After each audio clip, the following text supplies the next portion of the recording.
Good afternoon, Red Hawk Nation. Today is Tuesday, October 4th, and I'm Neha Perumalla with another daily update brought to you by Wingspan TV. The first ever marching band showcase is tonight at the Ford Center starting at 7 p.m. It features every high school in the district. Here on campus, the band has been learning some new and more advanced choreography for their marching show this year. WTV's Ian LaPerry has the details. As the band gears up for marching contests in October, they've been incorporating more intricate choreography than in years past. From pliés to kneels to more complicated movements, the band has been trying to master their new choreography. The band has gotten help from John Escalante, a marching band choreography specialist, and he's taught them more about the dance side of marching band. The band hopes that with this new choreography, they'll be able to do better than ever at marching competitions. Reporting for Wingspan TV, I'm Ian LaPerry. As many may know, this year's homecoming dance lies on October 22nd. WTV's Kennedy Williams takes a look into the process that students and faculty take to select a date. Homecoming. One word that many students look forward to hearing in spite of growing loads of homework. Behind the scenes, a number of organizations put forth their contribution in selecting the date for HOCO. Yeah, I mean, we look at our schedule. Obviously, it needs to be a home game, and so you look at your schedule and try to figure that out. We don't want to do it generally too early in the season just because you don't have time to get meetings together and vote and all that stuff for the homecoming king and queen and all that. And so it doesn't need to be too early in the season. But other than that, you just try to find one that you think works with all the other activities going on and get it on the calendar.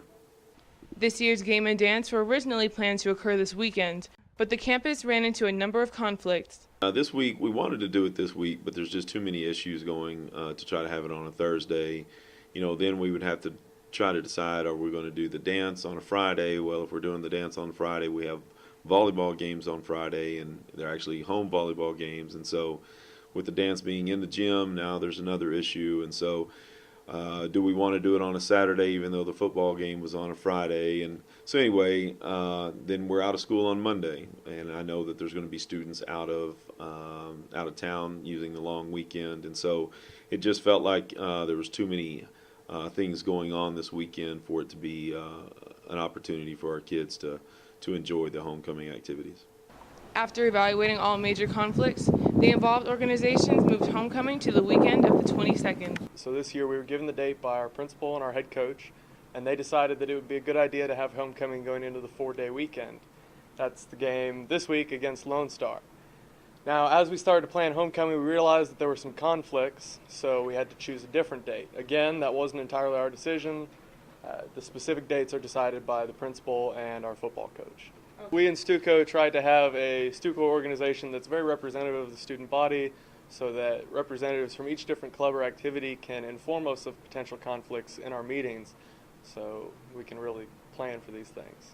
Reporting for Wingspan TV, I'm Kennedy Williams. The presidential election is in just 5 weeks, and leading up to November 8th, Wingspan is taking a look at some of the important issues and why they matter to you. WTV's Parker Butler takes a look into minimum wage. The federal minimum wage is $7.25 an hour, and while the percent of teenage minimum wage earners has dropped in recent decades, it remains true that most minimum wage earners are relatively young. While young people are notorious for their lack of attention to politics, when it comes to how much they earn at a job, whether they're working for extra income or living on their own, young people know the struggle. Unsurprisingly, both presidential candidates have a very different view on this issue.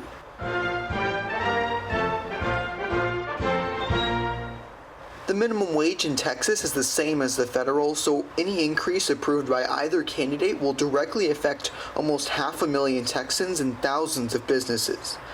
When it comes to wages, the Democratic nominee Hillary Clinton has made clear that she is for raising it on the federal level. This position was shaped by her primary opponent, Bernie Sanders, who believed a $15 federal minimum wage was necessary. Clinton argued that while it should be raised, it should not go to $15 like Sanders suggested, noting the importance of wage differences in different cities and states. Donald Trump's position has evolved since he's come under fire from labor unions and others for saying this: taxes too high, wages too high. We're not going to be able to compete against the world. I hate to say it, but we have to leave it the way it is. People have to go out, they have to work really hard, and they have to get into that upper stratum. Not raise the minimum. I would not raise the minimum. But a month later, he tweeted this. Eventually, he signaled that he would be willing to raise the federal minimum wage in exchange for another policy goal, but ultimately would like to leave the increase up to the states. As the election gets closer, Liberty Wingspan will bring more videos comparing the two candidates on various issues. Reporting for Wingspan TV, I'm Parker Butler. The volleyball season is winding down. WTV's Ailey McGarva takes a look into tonight's game. Volleyball will take on 6th and area-ranked Wakeland tonight at Wakeland for the second time to start the last round of district play. After beating the then-undefeated second-place REEDY Lions last week to move them up to 3rd, volleyball looks to beat the Wolverines, who took them down in the first round. The women put the team in a tie with Wakeland, both with a record of 6-2. I'm Ailey McGarva for WTV. If you're looking for more information on a story or a current news event, follow us at Liberty Wingspan on Twitter, Instagram, and Facebook.